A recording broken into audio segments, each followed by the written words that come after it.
Le Notre Père est la prière centrale de la foi chrétienne et elle est priée chaque jour par des millions et des millions de personnes à travers le monde.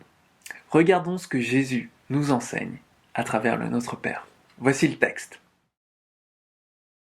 Vous donc, priez ainsi, Notre Père qui es aux cieux, fais connaître à tous qui tu es. Fais venir ton règne, fais se réaliser ta volonté sur la terre à l'image du ciel. Donne-nous aujourd'hui le pain dont nous avons besoin. Pardonne-nous nos torts envers toi, comme nous-mêmes nous avons pardonné ceux qui avaient des torts envers nous.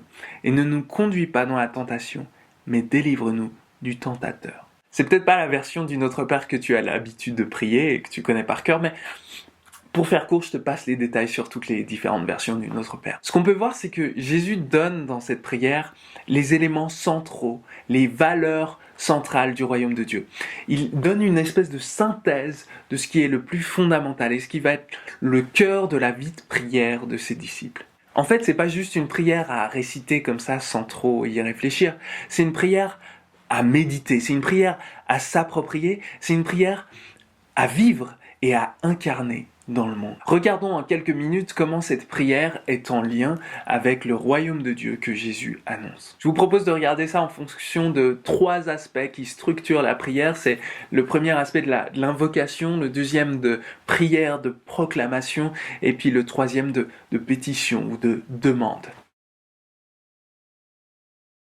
La première chose qu'on peut voir, c'est l'invocation, c'est-à-dire l'adresse. À qui est-ce qu'on s'adresse ? Et ici, on s'adresse à Dieu, notre Père qui est dans les cieux. Dans les cieux, ça ne veut pas dire très distant, très loin. Dans les cieux, ça veut dire dans l'endroit le plus important du monde, qui dirige tout le monde, et aussi qui commence déjà ici, dans cette atmosphère qui nous entoure. Et notre Père, c'est tellement important parce qu'en fait, l'invocation, quand on dit à qui on s'adresse, c'est pas simplement un moyen de définir la personne à qui on parle, mais c'est aussi un moyen de définir la relation qu'on a avec cette personne avec qui on parle.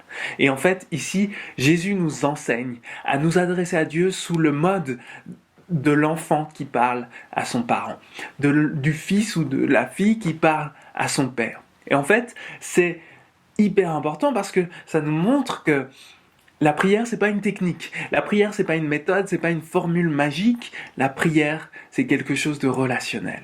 On entre dans la présence de Dieu comme un enfant entre dans la présence de son Père. On n'a pas besoin de passer à travers toutes sortes de méthodes et de choses qui font qu'on va mériter de pouvoir venir ici.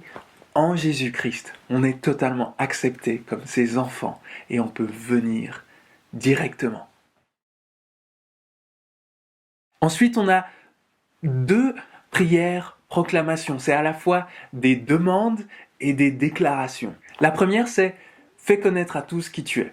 Ou dans la version la plus connue, c'est « Que ton nom soit sanctifié ». La manifestation du caractère de Dieu, de qui Dieu est un des ministères principaux de Jésus.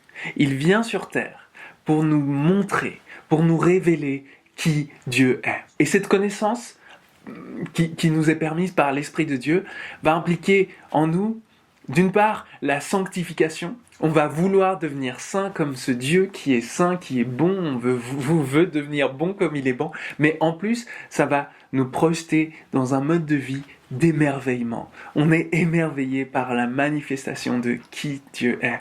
Et on va se mettre à l'adorer et à se réjouir, à être dans la joie, la délectation de son nom. Puis il y a cette prière de proclamation, que ton règne vienne et que ta volonté soit faite. Jésus nous apprend à prier pour l'avènement du royaume. Et c'est pas anodin, ça nous montre quelque chose de central pour notre foi. Ça nous montre que le but de la foi, c'est pas juste d'aller au paradis quand on meurt. Si Jésus a donné sa vie, c'est pour renouveler toute la création. Et nous avons reçu les prémices de cette nouvelle création, l'Esprit Saint. S'attendre à l'avènement du royaume de Dieu, s'attendre au royaume de Dieu, désirer ardemment le royaume de Dieu, c'est reconnaître qu'on n'est pas satisfait de ce monde-là. On ne veut pas s'enfuir du monde, on veut prier pour que le règne arrive. En priant cette prière, que ton règne vienne, on choisit d'être insatisfait avec l'état du monde actuel. On choisit de s'accorder avec Dieu pour être insatisfait avec le péché, avec la mort, avec l'injustice. Alors on prie pour voir le royaume de Dieu s'établir aujourd'hui et maintenant. Et finalement, il y a des demandes. Et chacune de ces demandes va nous ramener à un élément central que Jésus nous enseigne sur le royaume de Dieu. Donne-nous aujourd'hui le pain dont nous avons besoin. Cette phrase nous rappelle que celui qui vit dans le royaume de Dieu vit des ressources de Dieu. Il y a un genre de prévoyance qui est en fait une tentative de contrôler sa vie, qui peut nous éloigner du royaume de Dieu. Parce que ce type de prévoyance est enraciné dans le doute et la méfiance. Et au contraire, Dieu nous appelle à une vie de dépendance et de confiance en lui qui va nous libérer. Pardonne-nous nos torts envers toi comme nous pardonnons aussi ceux qui ont des torts envers nous. Cette phrase nous rappelle à notre pauvreté de cœur. Et Jésus nous apprend ici qu'on peut connaître à quel point on est humble de cœur, à quel point on est pauvre en esprit, grâce au pardon. De même qu'il n'y a que le cœur humble qui est capable de demander pardon, il n'y a que le cœur humble qui est capable de recevoir le pardon, et bien de même, il n'y a que le cœur humble qui est capable de pardonner. Si tu reçois le royaume de Dieu par la grâce, comment pourrais-tu faire autre chose que de le donner aussi par la grâce ? C'est un principe fondamental du royaume de Dieu que si tu veux recevoir le royaume, tu dois garder les mains ouvertes. Et finalement, il y a cette demande, ne nous conduis pas dans la tentation, mais délivre-nous du tentateur. L'humilité d'un disciple de Jésus, c'est de ne même pas vouloir se frotter à la tentation parce qu'il se sait trop faible. Ici, Jésus nous montre que le combat spirituel, le combat pour le royaume de Dieu, c'est pas un combat qui est pour les héros de la foi, les grands, ceux qui ont un caractère parfait, ceux qui sont forts en esprit. En fait, ce combat, c'est un combat pour les faibles.